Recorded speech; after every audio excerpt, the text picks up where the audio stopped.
Ruth, please give us an overview of GWR's EDI initiatives. So just to give you a bit of context, the railway traditionally has been a very male-dominated industry and one where families follow one another into the railway. So as a whole, 16% of the railway industry is female, and it's largely white working class men who've joined the industry. And what we wanted to do is to ensure that our inclusion and diversity strategy reflects the customer base that we have and want to have in the future, as well as the communities that we serve. So back in 2018, we worked with colleagues from across the business to develop an inclusion and diversity strategy and action plan. And we update that action plan every year. The one published this year was done in conjunction with over 650 colleagues from across the business. So we have 5 elements of our strategy. The first is to understand our position and the data and what it tells us. The second is to look at our appeal. The third is to look at the experience people have when they work with us. The fourth is our talent and what we do to develop that talent.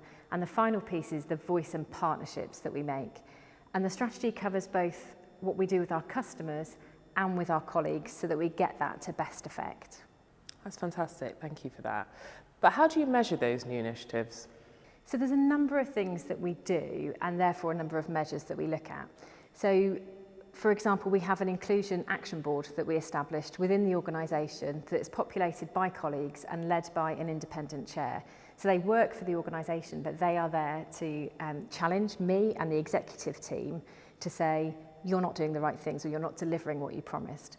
And some of the measurement is really intangible and it's about what they're telling us about how the culture is changing.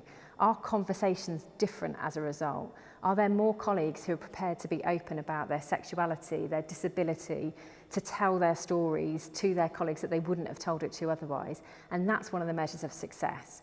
We obviously have qualitative measures too. So what's the proportion of our workforce that's female? And that has now gone up. Ours is 26% now, so higher than the industry. What proportion of our colleagues come from BAME backgrounds?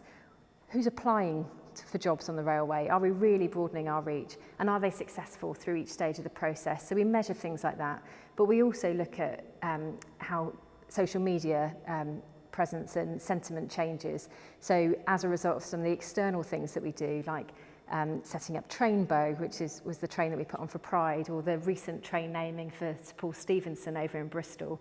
What's the percentage of social media sentiment that's positive there as opposed to negative, and is that increasing?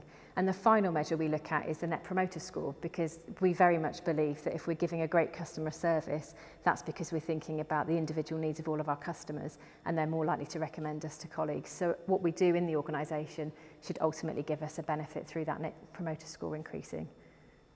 It's great that you're very clear about how you're measuring it, and clearly data is a key factor of that.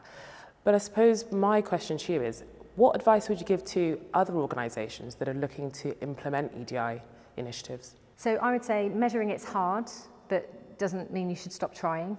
And you just need to explain to people why you're doing it.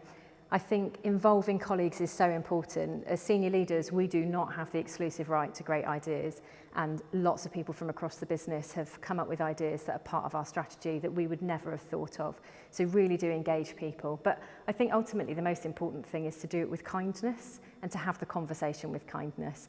It's really easy when you talk about equality and diversity to start with the Equality Act and tell people what they can't do. And all that does is make people feel defensive, protective about their own positions, and less likely to engage. And actually, if you allow open conversations, if you give people the permission to give forgiveness when they get it wrong, and to get them to seek first to understand, then you get to a much better place, because ultimately we want to understand one another as human beings, and kindness is the way in which you achieve that. So I think kindness is key throughout all of it.